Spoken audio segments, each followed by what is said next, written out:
Hey everybody, Tim Anderson here, aka Renfell. Welcome. It's really early on a Tuesday morning. I've been up since 6:30. Bedhead, bed beard. I've almost finished my second cup of coffee.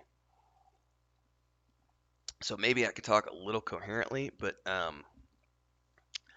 got I'm also in the middle of moving. Chris has all the stuff. She went with the movers yesterday. I'm stuck in this very uncomfortable chair that's not my office chair. It is what it is.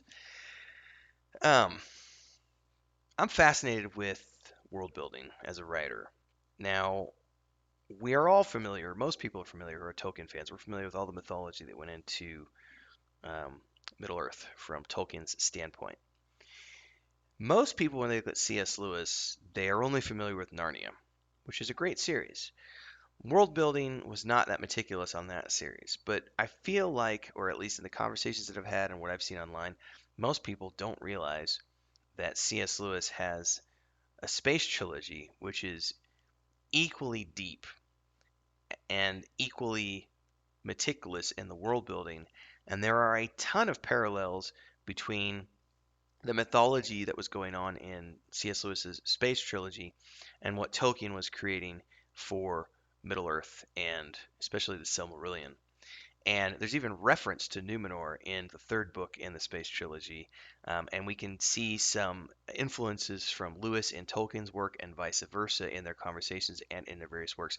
We're going to talk about that today. We're going to talk about the world building of these two guys and the sort of unspoken collaboration that happens when you have creative minds in the same place because there is a give and take as people are spitballing ideas and reading each other's works. It's amazing stuff. We're going to dive into that today. If this is your first time here and you've gotten past my rambling part to this section, kudos to you. Welcome to the channel. If you like what you hear here today, don't forget to smash that like button, subscribe to the channel, hit the bell icon so you get updates like this in the future. We do lots of different things here on YouTube. There's also a Discord down below, and if you want to head over to our Patreon page where I, as a writer, alongside my brother and my wife, are creating our own fantastical works. You can check all that stuff out down below. Let's dive in. So, right off the bat, we know about Narnia. Lots of people know about Narnia. And Tolkien and C.S. Lewis were friends and peers and colleagues and did a lot of back and forth with each other. And it's a well-known fact that Tolkien did not like Narnia when it was presented to him for the first time. There's a quote here about how Tolkien deemed at least the first book a carelessly written jumble of unrelated mythologies. And if you look at the essay on fairy stories by Tolkien, he talks a lot about his primary world, which is our world, and then the secondary world, which is the imaginary world. And that was apparently one of the issues he had with Narnia was that C.S. Lewis was putting a lot of like real world stuff because it was we had modern times, kids getting transported into Narnia, and so there was a parallel there. And the meticulous world building mind of Tolkien preferred to have that all set aside and use as inspiration for sure, but when it came to creating his own world, he wanted to keep things completely separate. Now, what's interesting here is the commentary here that Tolkien detested Narnia because he thought it was too cluttered. Now, this is when I say that's fair. Narnia was a great kids book, a lot different from The Hobbit, right? But what about the Space Trilogy? And this is something where a lot of people are like, "What Space Trilogy? C.S. Lewis wrote other books, beyond that." So he does have something called the Space Trilogy or a Cosmic Trilogy. It's a series of science fiction novels written by C.S. Lewis. The first one called The Silent Planet, then Perelandra, and That Hideous Strength, which is the third one. What's very interesting here is that Out of the Silent Planet was a book written on sort of a challenge basis between C.S. Lewis and Tolkien. Tolkien was going to write a time travel piece, and C.S. Lewis was going to write a space travel piece. Tolkien never completed his, although I think it was published later on in some of the essays by Christopher Tolkien. But C.S. Lewis did finish his. Now, you notice the first book was published in 1938. But then he came back several years later and did the next two books sort of back to back. Now, the basis principle here, and we're going to get into this in a minute, so I promise it's not going to be only about the Space Trilogy, but I want to talk about this in the scope of world building and comparing it to what was being built with Middle Earth. So in the very beginning here, we have a character, is this professor, Dr. Elwin Ransom, who's kidnapped on Earth and transported to Mars. And while he's there, he meets the planet's various inhabitants and discovers that Earth has been exiled from the rest of the solar system. And you're going to be like, what? So what I really want to dive into here is the cosmology section, or the setting section in particular. But the cosmology and this, there's a couple of sections here on languages and how Tolkien was using. Um, I want to talk about the influence between these two here. Sorry, my brain is like all over the place this morning. So I'm going to read this section here, and I'm just gonna work through it. So when Ransom gets to Mars, I'm not spoiling any of the story here because we're only talking about the setting stuff. He gets much of his information on cosmology from the Oyarsa, who is the presiding angel of Malacandra, otherwise known as Mars.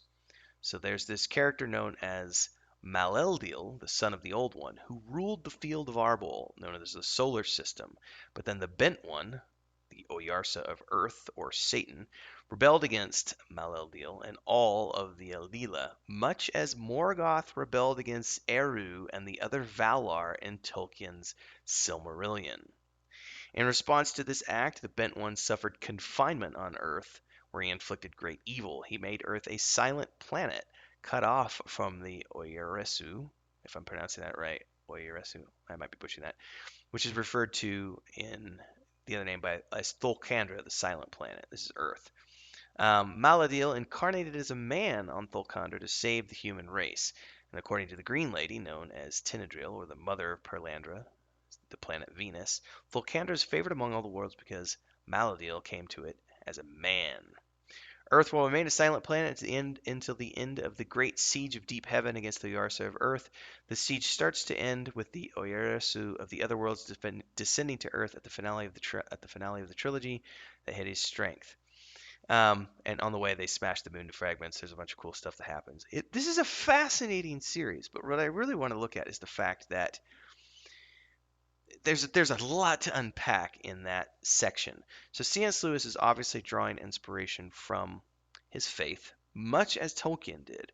Now the difference here is that while Tolkien's faith definitely inspired him in the creation of um, the god structure, or the Valar in the mythology of Middle Earth, his that's sort of where the real world parallels stop with Tolkien.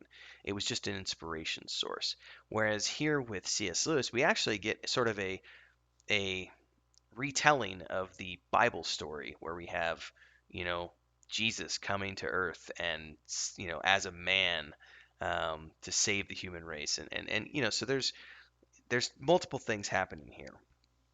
What's very interesting to me is that we have very clear reference that Tolkien was inspired, excuse me, C.S. Lewis was inspired by what Tolkien was doing with his mythology and the writing of the Silmarillion and what he was building with Numenor. And we see a reference to Numenor in That Hideous Strength, which is the last book in the Space Trilogy. But it was not just a one-way relationship. If you scroll down here and go to the section on and I'm going to pronounce this, Hanau, says it's a word in the Old Solar language which refers to rational animals such as humans. In the book, the Old Solar speaker specifies that God is not Hanau and is unsure whether Alila can be termed Hanau, deciding that if they are Hanau, they are a different kind of Hanau than humans or Martians. This term was adopted by others, including Tolkien, who used the term in the Notion Club papers, which obviously were not published in his lifetime. He distinguished Hanau from beings of pure spirit, or spirits able to assume a body, which is not essential to their nature. Um, this is where I think there's some fascinating give and take between the two, where you're getting inspiration from one being passed to the other, and vice versa. Now, one could argue that C.S. Lewis was probably drawing more inspiration from Tolkien than Tolkien was drawing from him.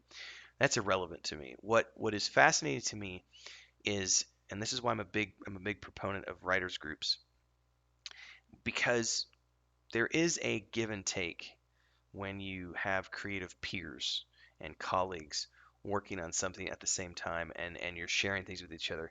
I get a lot of people who I've talked to over the years who are just terrified or paranoid about their ideas being stolen.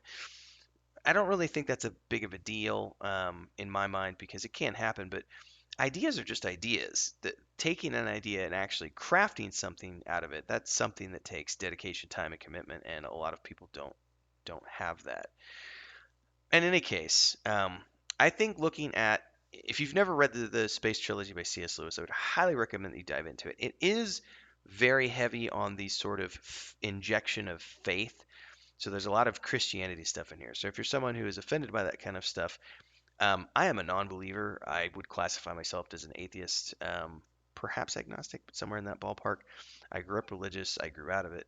I find these books to be fascinating from a world building perspective, and I can strip faith out of it for myself. Some people might not be able to, but if you can strip that element out and get beyond the Christianity that Tolkien was obviously putting into these books, there's some fascinating world building going on here. And I think if you read the Space Trilogy and look at the mythology and compare that as you're reading through the Silmarillion, you're going to see a lot of similarities between these two, and you're going to start to realize that, holy smokes, these guys are both building these amazing world settings out at the same time and drawing inspiration from each other, and it's really cool.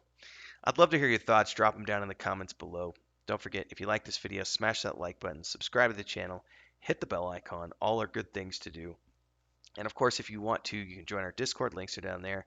And if you want to come check out the fantastical world of the Weave and the Void that I'm building with my wife and my brother, you can head over to our Patreon page. It's patreon.com/wandering hermits. And you can get access to the book chapters, pre-order our tabletop books, pre-order a point-and-click game, and all those good things.